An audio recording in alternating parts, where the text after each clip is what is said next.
And that's the part that self-management is so important, where you need to be able to say, no, I need to have my boundary.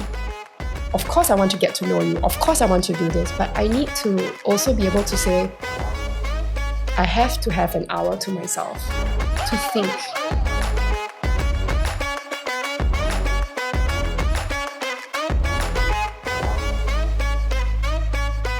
Welcome back to Wise and Shine. I'm your host Reggie, aka your Chief Financial Coconut. And I'm Dawn, SG Budget Babe. Today we're going to talk about a 100-day plan.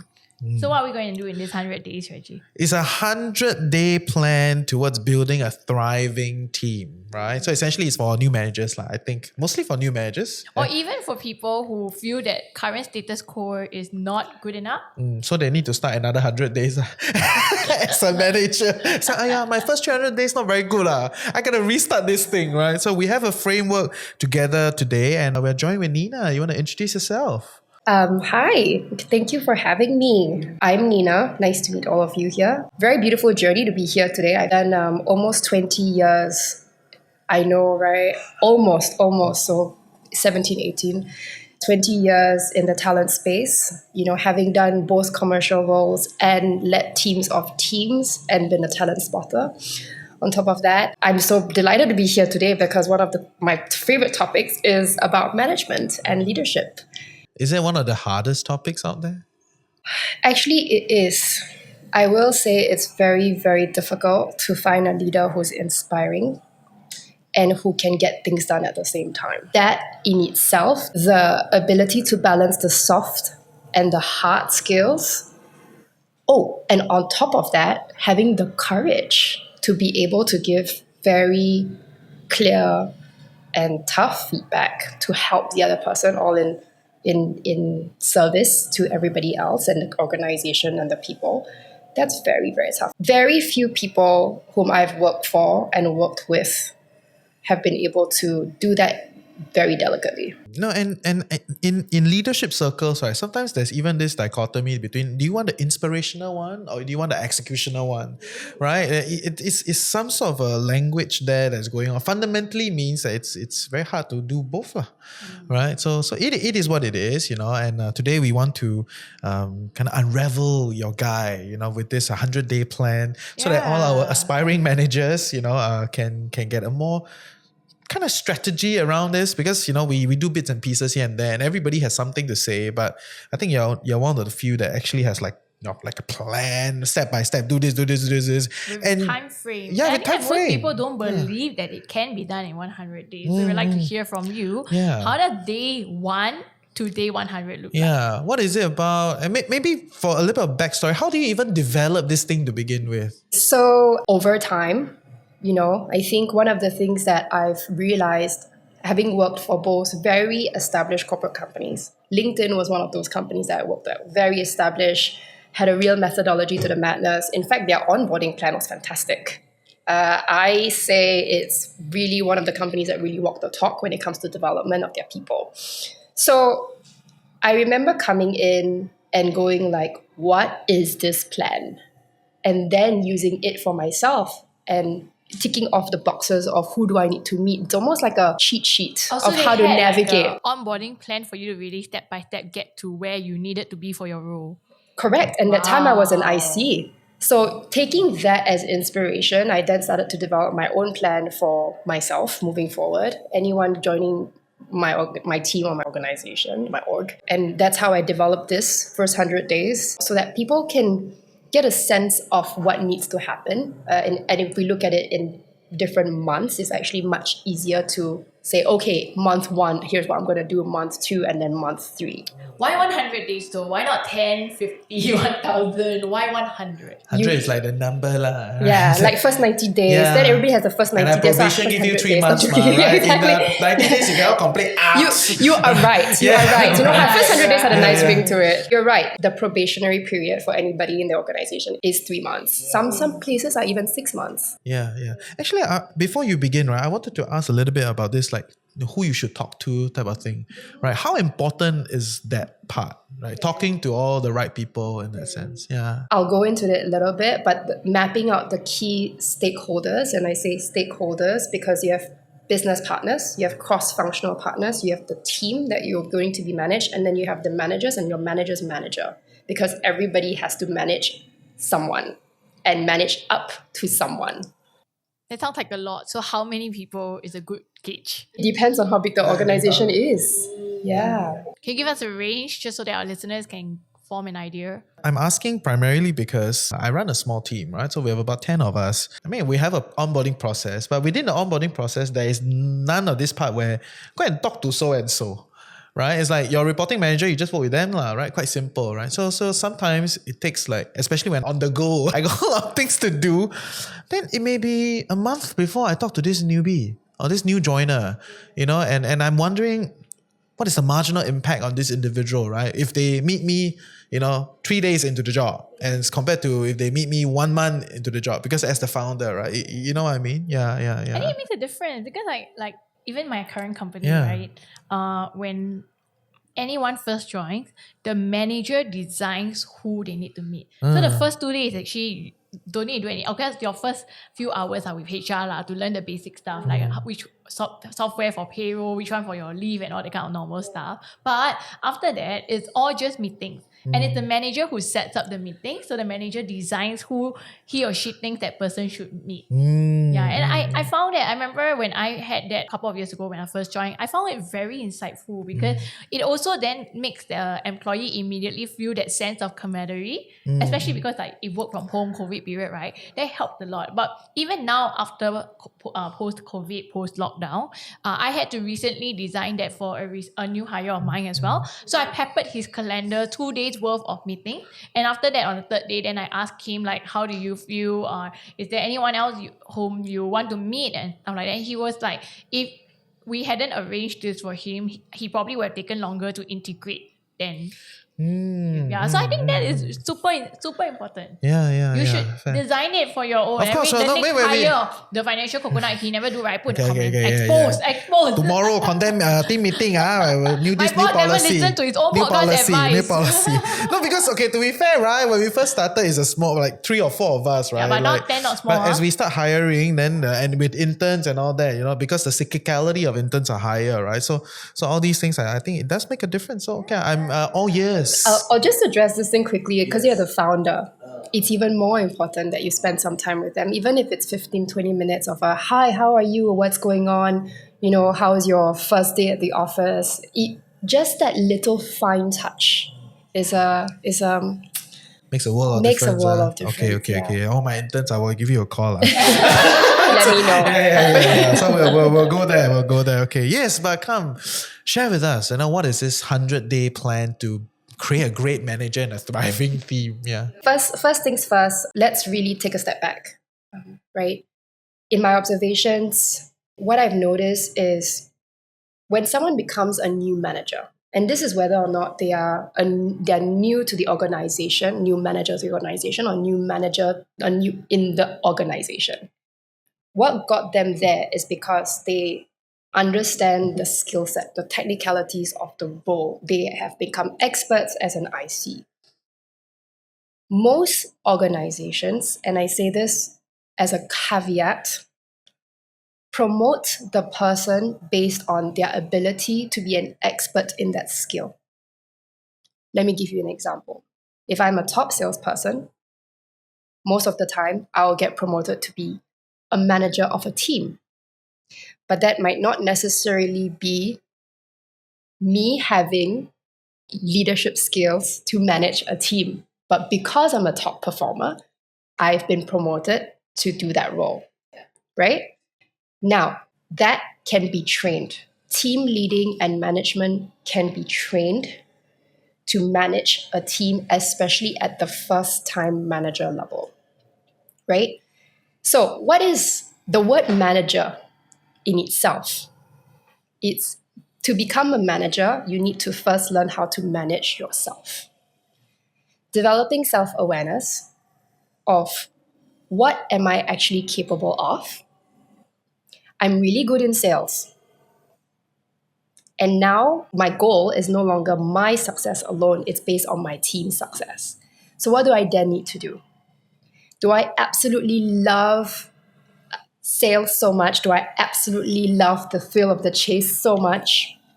And then does that mean that I will have to do less of that and empower the team to do more of that? What does that really mean? So these are questions that one needs to ask themselves. And I'm following the thread of the sales role. However, you can do this with any role, right?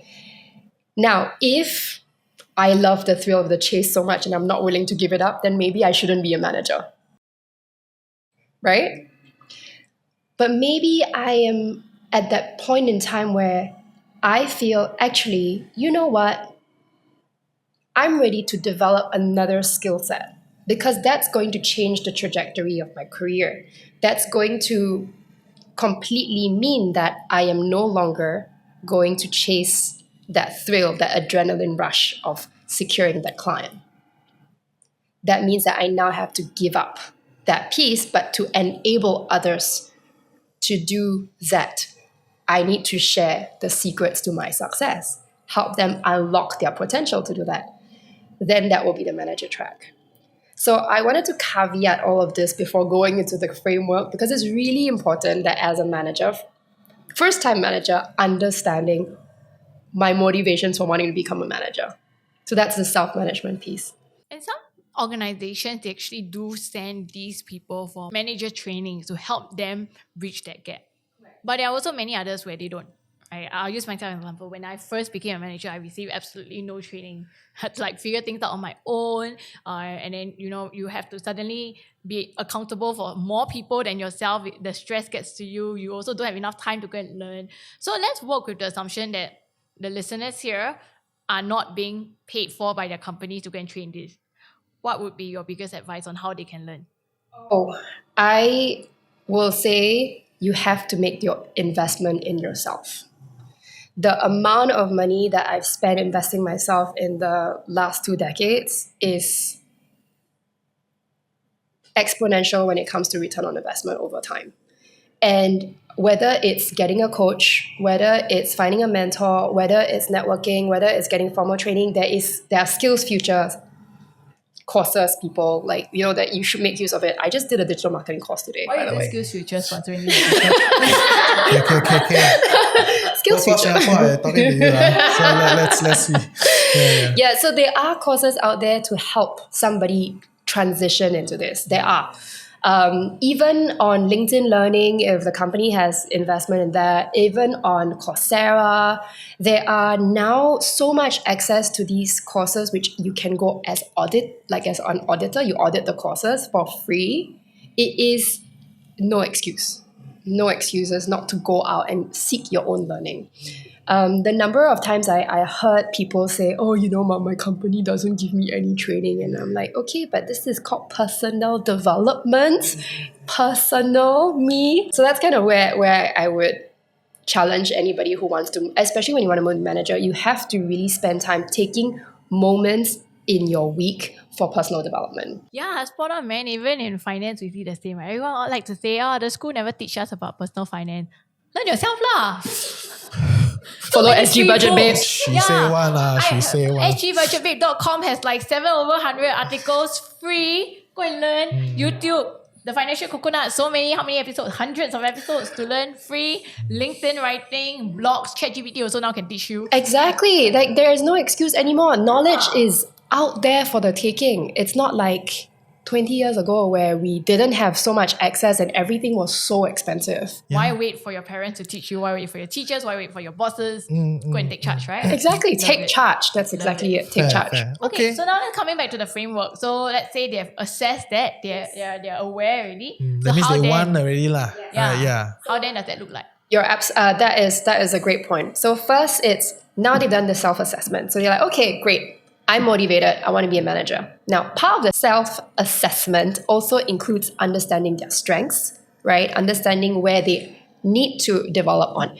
I am atrocious at operational admin. Atrocious. I'm a trusted partner. I'm very good thinking strategically, but I'm terrible at operational admin. So what does that mean? Meaning that I then need to hire somebody who can do that for me, right? That's an example of self-assessment. Okay, so understanding then in your first 30 days specifically, that your job is to talk to as many people as possible, listen. What would they be talking to these people about? To discover their own strengths and weaknesses or other topics? That's a great question. So first, if this was me, let's put me. I'm the first-time manager. No idea. Or even within the first person in the company, right? First time I'm starting a new role, never met anybody before apart from my manager. The first person I would meet is my manager. What is my role? What do you want me to achieve? We had an interview 30, 60, even 90 days ago. Sometimes I don't remember what I came in here for. And one of the things is a reset. Okay, what are the challenges today that I'm here to solve? Right? That is the most important question. Okay, then the manager, we understand, we have a clear objective. Now, I need to go and understand my team. What are their drivers? What do they enjoy about the work? Understanding the culture. What's not working for them? What is the biggest pain point that they have in a day? It could be as simple as a system. It could be as simple as expenses. It could be as simple as can't get to work on time because of this, that. Understanding what is preventing them from being successful is key to their success and to yours. Then, talking to the cross-functional partners, getting an understanding of what's working, what's not, what should start, stop, continue. Simple. Start, stop, continue. The investment that is being made in the first month in building relationships is worth the time because it makes the job easier over time. The trust that's built in the first month will continue to layer on over time. I was given a very good advice by one of my peers, who is a really, really good friend of mine now, even though I've left the last organization. During his onboarding with me, he asked me one question. Who are 3 other people I need to meet that you trust in the organization? And I would give him the name. And that inspired me to start asking this question. And that was 4 years ago. And I thought I knew everything, right? Like, oh, I know how to do this, I know how to do that. And I put that as one of the questions to be asking. Who are 3 more people who you trust that I should speak with? And then my network grows exponentially within the organization because I start to really understand the intricacies of the organization. Who do I need to be friends with to get things done? That is cool. That is cool. Right? Yeah. And who's going to be my biggest blocker? Because change is painful. And who's going to be my biggest advocate? Right? And an enabler as well. Because, in the decision-making process, not everybody's a decision maker, but there are a lot of influencers. Yes. A lot of influencers. A lot of the real influencers. influencer. Correct. It's true. Yeah. Yes. The rank of your champion makes a world of difference. It does. Yes. And the does. signature on the contract is often not the decision maker. Yeah. It's actually the people below them who say you should sign with this vendor or this party. You should hire this person. Yeah. They're just a signer. Absolutely. The number of times a contract comes to me is been negotiated, right? I'm like, what do I need to do? Oh, okay. Yeah. Great, Exactly. So that's that. And then the second month is now that we know what's working, what's not. Before we go to the second month, Go right? on. I want to ask a little bit about this whole negotiating KPI thing, right? Because I think for a lot of smaller companies, people don't really do that. But I've observed a few of my friends that are from very big companies, right? When they join the first month, they always have a lot of negotiating of the KPIs, right? Like they will talk to whoever to try to frame their KPIs clearly before they even begin the role. Of course, it's kind of concurrent, right? So they'll be like, oh, you got to get to know everybody. And then you kind of hit the rolling, right? Get to know who, so, and then understand everything. But this negotiating of the KPI element, it directly ties to their performance review at the end, right? So how important is this element at this stage of time? Or do you think that good organizations should have already done it before beginning? So yeah. I would personally wait for that. So not in the first 30 days. I would not do that in the first 30 days. Interesting. Why? Yeah. I would loosely define it, but I would not set it in stone, if that makes sense. So I am, as a manager of the person I'm about to manage, I would not do it. But as someone coming into an organization, I will ask, what is my role here? What's the problem I'm here to solve? What does success look like for you, manager? Also, because in that first 30 days, as you say, as you go about having those conversations, whatever you came in with an idea of, oh, the KPI should be like this, could change, right? So you would rather do that later on. I would rather start to define that over time and test the hypothesis if it is actually doable. Don't get me wrong, there are some roles where it's highly non-negotiable, right? You come in and do this job, but then I would ask that during the interview process just to be, if you're listening to this and you're interviewing, please start asking that question. What does success look like for this person in the first 30, 60, 90 days as part of your interview process? Okay. Fair. Yeah, I like that. I like the perspective. Okay. So the first 30 days is about gathering information, building those relationships, learning and unlearning, and then putting together things that will guide you or to get rid of. What's the next 30 days then? Or is there like 10 days only? What's the next stage? No, you're right. And I love that you mentioned that because it was one of the things that we were talking about earlier is don't be bullish, don't be gung-ho, don't be hero. The first 30 days is not for that, right? The first 30 days is about building trust. And you can only build trust when you listen and you remain fully present and you remain humble throughout the whole process and you observe, you take notes. That's the major thing. The second month is planning and strategizing. So now you know what's overall working, what's overall not working, what's overall we should continue doing. So where's the start, stop, continue? Correct. Yes, exactly. Overall, right? You have your large pieces because you will hear from everyone. Then that's the time when you start to make a plan. Loosely, not too detailed because there needs to be a testing of the hypothesis during month 2. And a lot of it is about, okay, so let's say I could put this plan together and bringing people along with me on the journey. So I'm talking to my manager and say, okay, this is what I've observed and this is what I recommend. What do you think?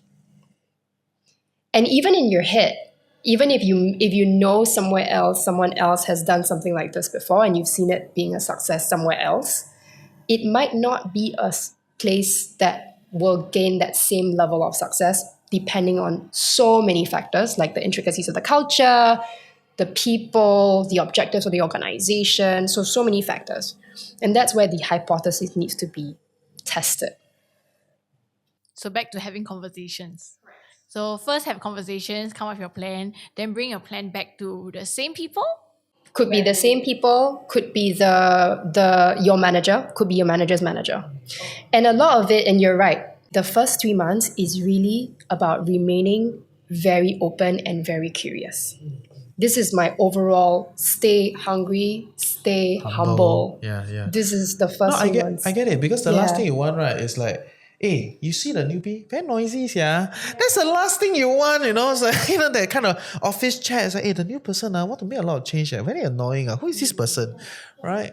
And you know what? For someone who is new to the organization, you're still feeling each other out. That's why you call it probationary period. It's like it's almost like try before you fully commit, right? Yeah. Both sides. Yeah. I'm also learning the organization. The team's also trying to get to know me.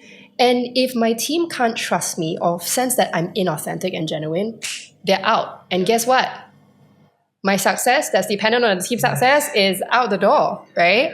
So how do I make sure that I remain very slow? Like slow, not tortoise slow, but slow as in deliberate. Yeah, and actually that's the question I wanted to push into, right? Because the first month, I think most organization, it's okay, right? You figure it out, take some time. 3-month probation. By the second month, your boss will be like, you still feeling it out, right? So not all organizations have that long, digestive period, right? Like to slowly let you join and, go from there. Sometimes the scope comes in very quickly, right? The scope creep can, really also move along, right? So in your assumption that the base process is to figure out, iterate the plan, which I don't disagree, how do you then manage that creep? When it just comes in, it's like it just grows very quickly. Again, I'm not saying that you should not do anything. I'm saying that you should let it ease in. It'd be quite cute if you don't do anything. So what you do? I'm feeling the place. out the door now. No, not quite that way. So one of the things is like, how do you ensure that you have enough boundaries for thinking time? I would, if let's make the assumption that in your first month, if in a day you have 8 hours, those 6 hours should be about meeting people, getting to know the team, getting to know processes, getting to know your systems, getting to know everything about the organization that you can get to know, right? They're what start, stop, continue. Then in the second month, that should drop to 4. So you need to draw that boundary of, okay, now, is that 4? Is that 3? What does that look like? There needs to be some form of balance. Now, creeping that into the third month, that's when things start to get a bit heavier, right? But then there should still be 1 to 1.5, 2 hours a day for digestion, strategic thinking, that space. Because you know what? The number of times I've seen, and I've been myself guilty of in that position during COVID, I took calls back to back to back to back for 10 hours a day. And I remember Zoom being out, at some point in time. And that's the part that self-management is so important, where you need to be able to say, no, I need to have my boundary. Of course, I want to get to know you. Of course, I want to do this. But I need to also be able to say, I have to have an hour to myself to think. That's the time that I need to think, to digest what's going on, to strategize, to take that bird's eye view and strategize. That will prevent burnout. That will also set the stage for how you want to run the team and how the team can also role model that. Hey, I hope you're enjoying Wise and Shine so far. I'm your host Reggie, aka your Chief Financial Coconut, and for us to continue to do this show so that you become a tad bit wiser every week, you gotta like, share, subscribe, help us beat the algorithm. But even more importantly, if you can, comment in the comment section below. Let us know your thoughts and also some questions that you would love us to answer. Yep, now back to the show. And I think what is interesting, right, is after COVID, right, people became more selective of who they meet, right? And I think that is right, right? It's like these days when people inbound, I say, oh, I appreciate your work, would like to learn, blah, blah, blah. I was like, okay, wait, I got other things to do. No, I don't have tissue, okay? I'm not... I make myself so very not accessible, Yeah. But the idea is you do need to prioritize now. What is your focus at this point in time? And I don't feel as bad about it. I think new managers tend to feel a bit, like boundaries a bit hard to draw. Like it's a muscle that you kind of also have to learn over time, right? So what advice would you give them in the space of drawing boundaries? Block your calendar for everything. If you look at my calendar today, it's got time to think, walk in the park, lunch break, do not touch, exercise, gym time, Pilates time with my kid, all sorts of time, commute time. Yeah, just even those times, like I have time. I even have a noon 12 to 12:15 meditation break. Just like close my eyes. That's great. Like, I know we don't always follow our calendar, to the dot, but recently, all sorts of things just pop up on my calendar.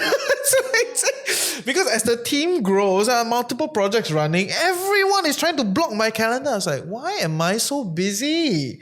And it's eating into, my personal time, and it makes me not so stable, affects my ability to manage. This is why I don't let anyone block anything in my calendar. Yeah. No, but I tell them, then they block.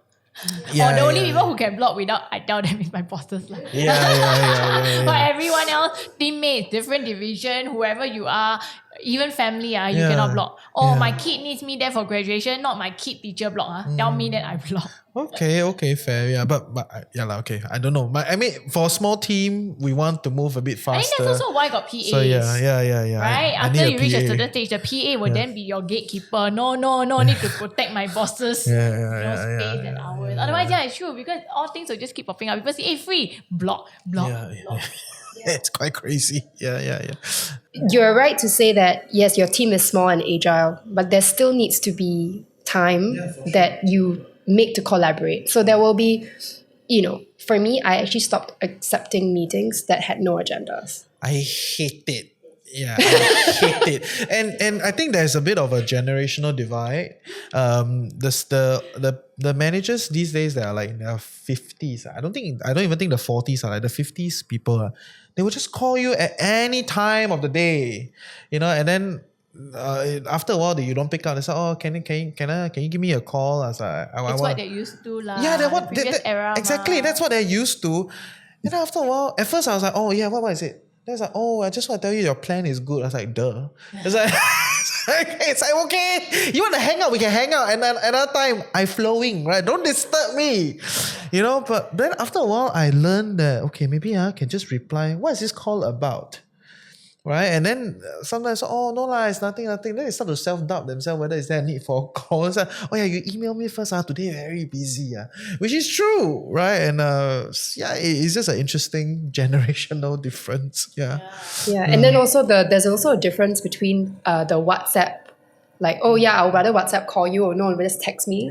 Yeah, so I'm not sure if it's a generational age or it's a generational phone. No, and to be fair, we're not dissing on the older generation, especially when teams these days are more dynamic, right? You want to understand the cultural difference, so they think like that, they like to yum cha together lah, right? They must sit down for coffee, right? So you reject 3 times, you go 1 time, cannot, right? So, yeah, right? correct, You know what I mean, right? Like, dude, you don't always go because that's not your thing, but once in a while you will be there, lah. I think also right? because we respect their need for it as well. Yeah, of course. So while maintaining our own boundaries, that's why Yeah. say 3 times I go 1 time. Exactly. And to me, that is just kind of managing it, right? And like even spending time with the juniors, right, to listen to their sob stories, blah blah blah, and kind of hand holding them.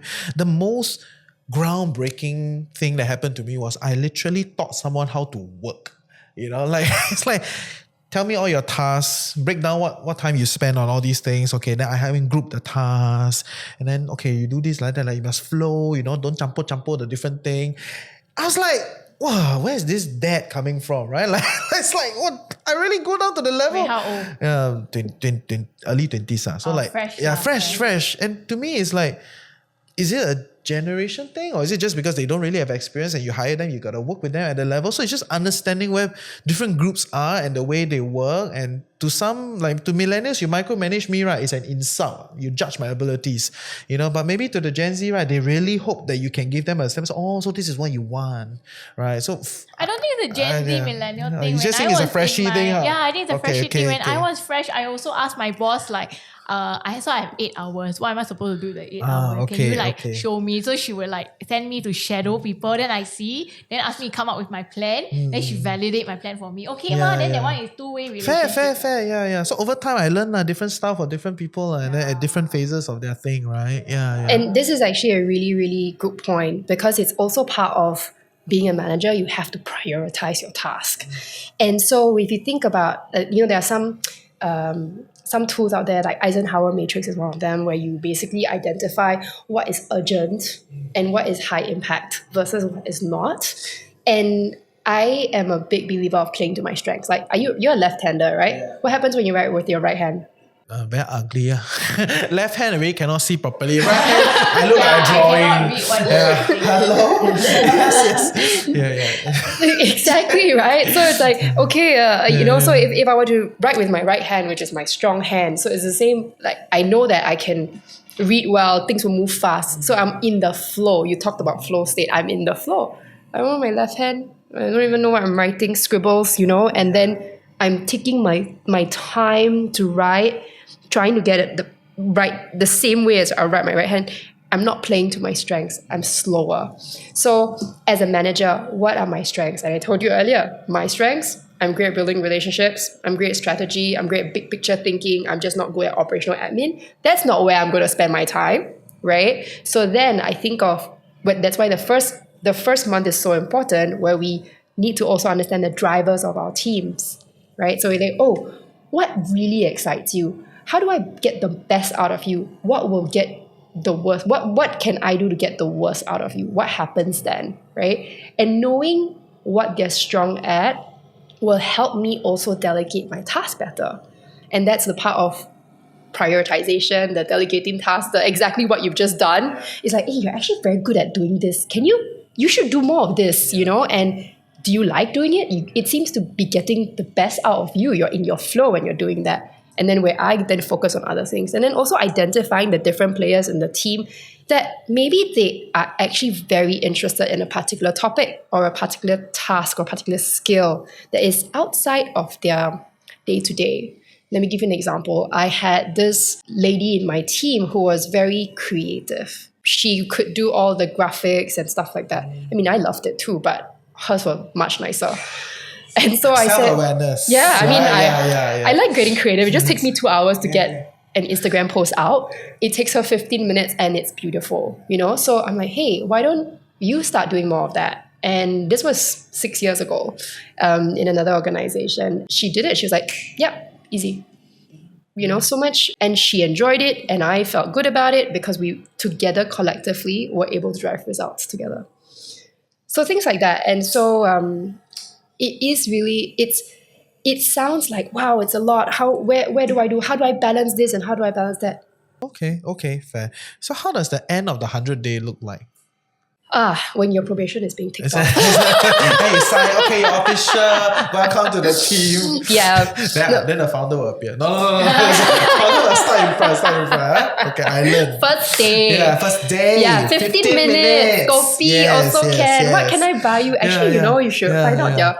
a really sweet touch is if you already know what their kopi order is before they start. And then you're like, welcome to your first day. I bought you kopi. Yeah. So I must ask the HR. The first question you put, what is your favorite drink? Milo dinosaur. What does the first 100 days look like? The first 100 days to me is when you have a team that trusts you, right? It's easy to say, but these things is important because that's exactly the outcome is when you clear your probation, right? But in order for that to happen, the team must trust you. It's not just your team. It's your cross-functional partners, it's your manager and your manager's manager. Then, do you have a plan? Is everybody bought into your plan, right? Whether it is sales, whether it is finance manager, whether it is HR, you need to have a plan. That's going to be what will keep you going, your strategic plan, your journey, your North Star.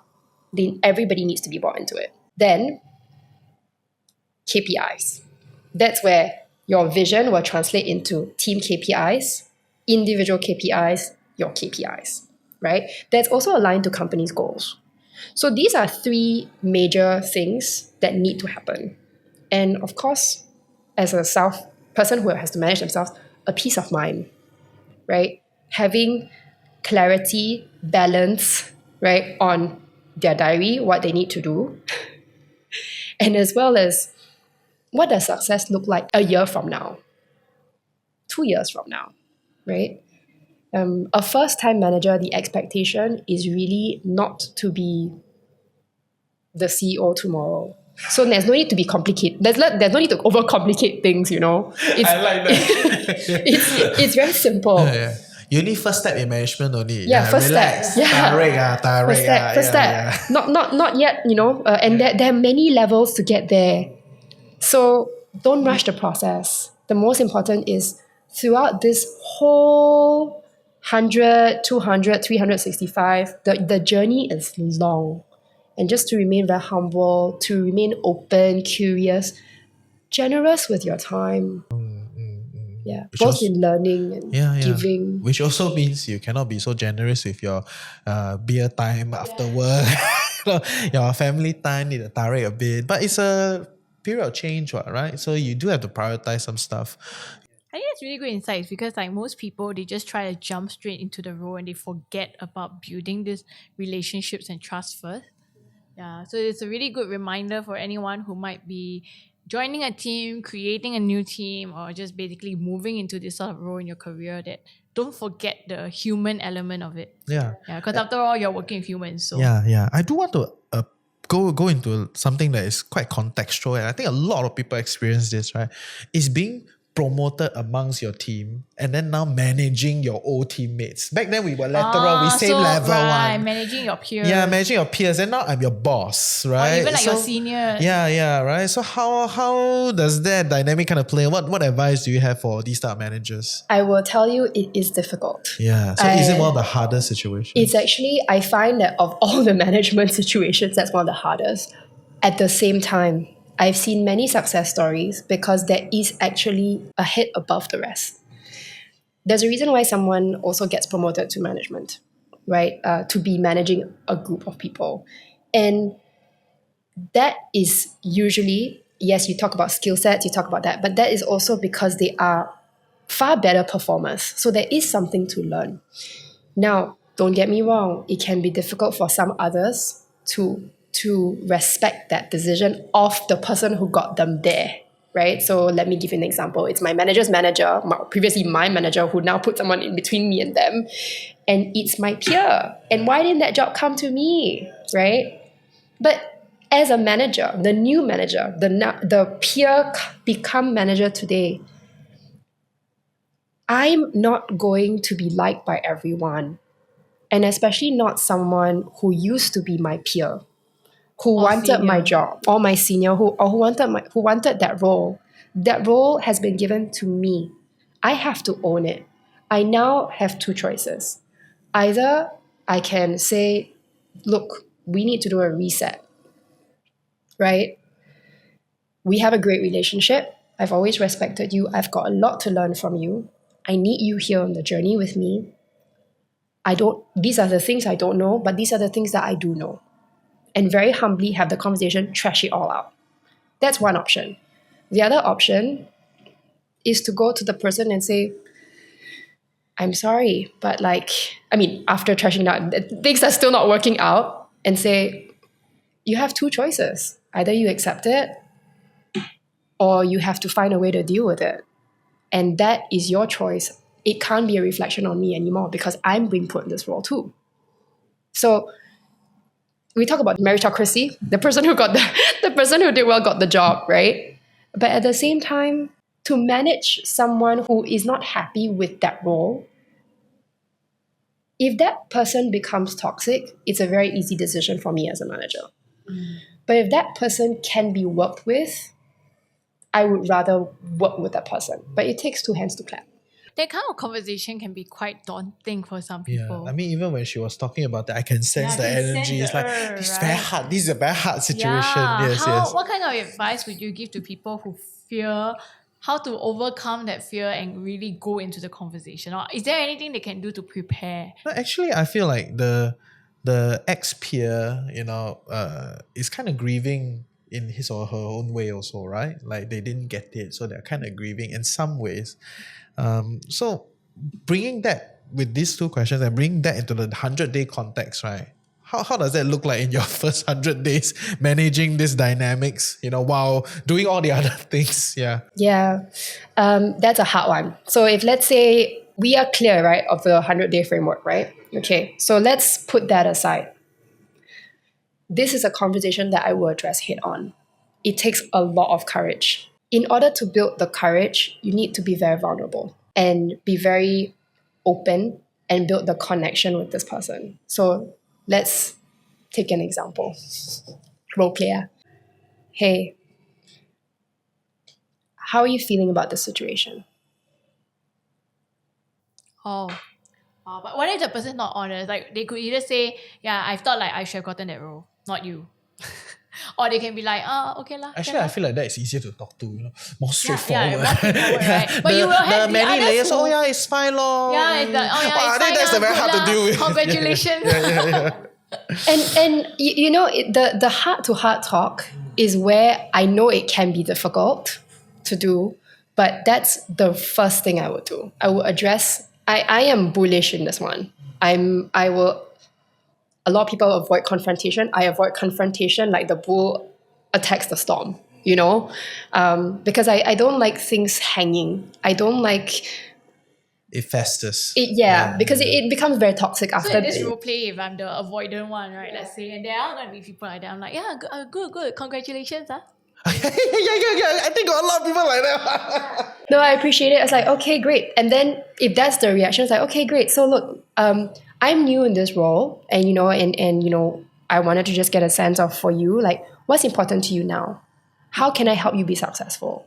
And in a lot of ways, it's also like having to reset. Like, I know we were peers before, but I'm also figuring out this new role. How can we make sure this is a success? The buy-in. If you don't feel it's authentic, then at the end of the day, there's also not much you can do in terms of trying to get the other person across the line. And it takes time. That's when you have to spend a bit more time building that trust and psychological safety with that person, because the person now has to trust you in a different way.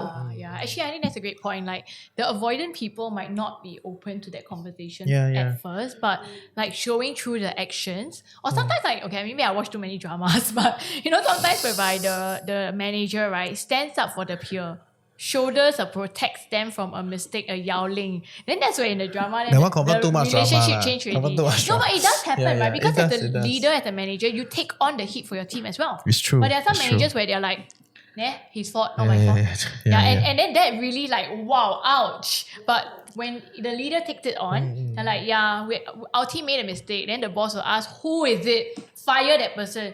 No, collectively it was our mistake. It was my fault too because I did not see it. Then like actually the actual person will be like, wow. Then slowly change their opinion. Yeah, I call it, my job is like helicopter. So I'm not helicopter parent, but really I'm the blade that get siam everything else. Like keep bringing it here, but no. I protect all of you. All of you. Yeah. I don't want to give you more work that is meaningless. Let me do the work that is, or push it back up. Yeah. So it's like that, and the sincerity that one comes with, and that's why the back to self-management is so important. The collecting ourselves and going like, look, I'm here to do my job. And I can only do this if I get the buy-in of the person. And if I am the manager, friend who's now become the manager, and very sincerely going like, hey, how can we make this work? What if the person tells you, right, so I actually wanted that role. Then you ask, how can you help, right? How can I help you succeed? They're like, I want your role. Then what would you say? Yeah, great. Hey, I'm figuring it out too. Like right now, I'm a new manager. Why don't we work together so that we can help you get to the next role? I'm sure there are lots of people, I'm sure there's another role in the organization that will require someone like yourself. No, I only want this role. Then help. Then manage the person out, okay? Yeah. I personally, I have had people, I've walked into teams, new manager coming to the organization, where someone actually has said to me, two people have actually said to me, I wanted your job. And I said, great, well, I'm here now. I don't know them, right? I mean, they're not there. So I'm here now, and I'm more than happy to help train you, get you to a position where you can take my job somewhere else.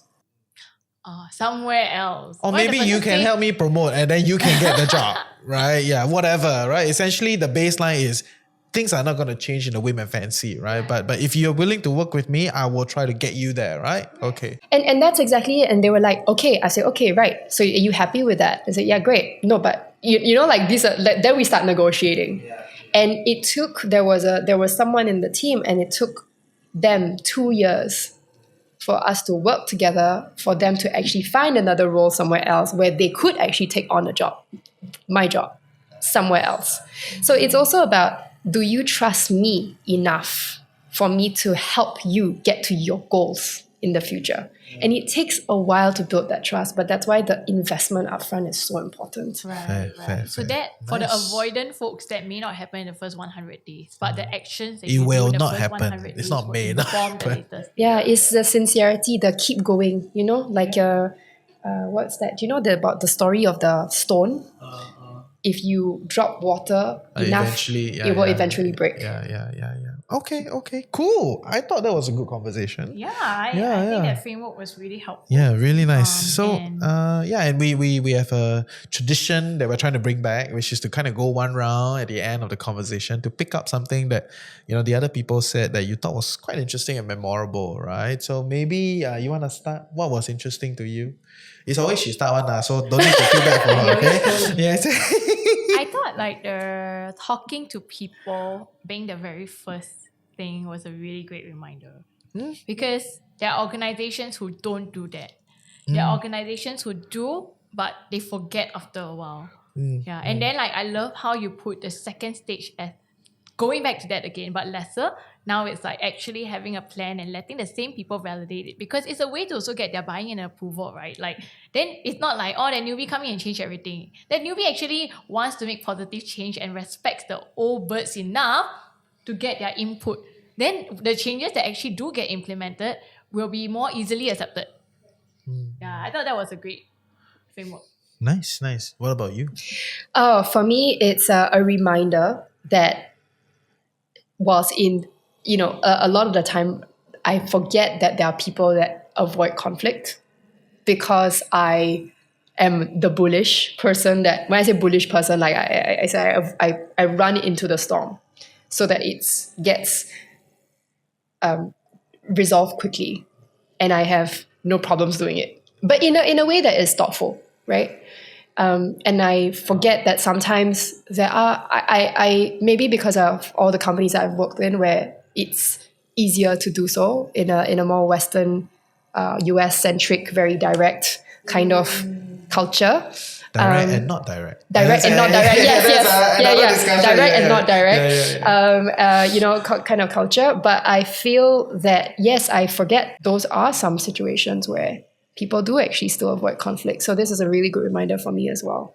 Yeah. So, okay, I commit to 15 minutes call on the first day of new joiner, okay? And buy their favorite coffee. Yeah. That one a bit hard. That one next step. Okay, give me step by step. Okay, I do the 15-minute call the first day of a new joiner Or give the money first. for the HR to buy their favorite Okay, budget This approved. is from our boss. Budget approved. Don't ask me to buy this for Okay. outsource. You think outsourcing the thing that you're not strong at. Exactly. She's cornering me live on set, okay? But anyway, I commit to that. But that aside, I feel the humility element is quite important because sometimes, as a seasoned leader, right? You're not first time. I don't feel afraid to lead, right? I'm no concern of that.